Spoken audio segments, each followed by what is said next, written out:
Hello bachcho, let's have a look at this question which says a cell is prepared by dipping copper rod in 1 molar copper sulfate solution and zinc rod in 1 molar zinc sulfate solution.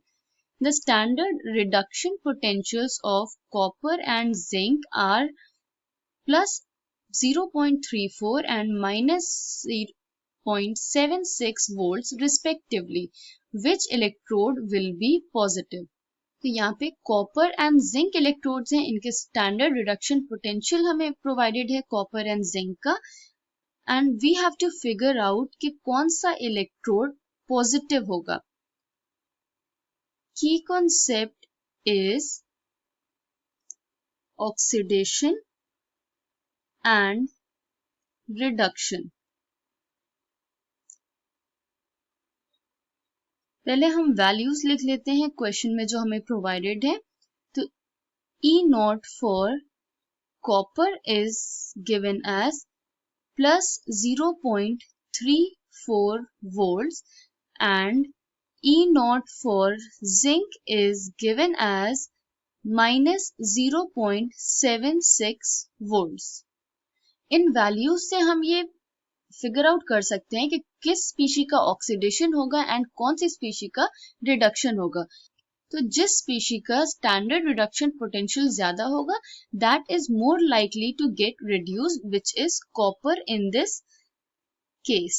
तो copper का reduction देख लेते हैं. Reduction means adding on electrons.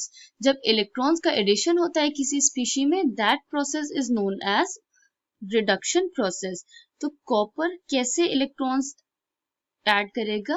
Cu2 plus will add 2 electrons और convert हो जाएगा into Cu.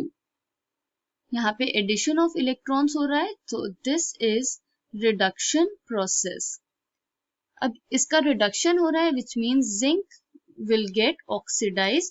तो zinc will lose electrons and will convert into Zn2 plus by losing 2 electrons. तो 2 electrons as reactants यहाँ पे प्रोवाइड मेंशन्ड है. इसका मतलब इसने 2 electrons को लूज किया and 2 पॉजिटिव चार्ज एक्वायर किया.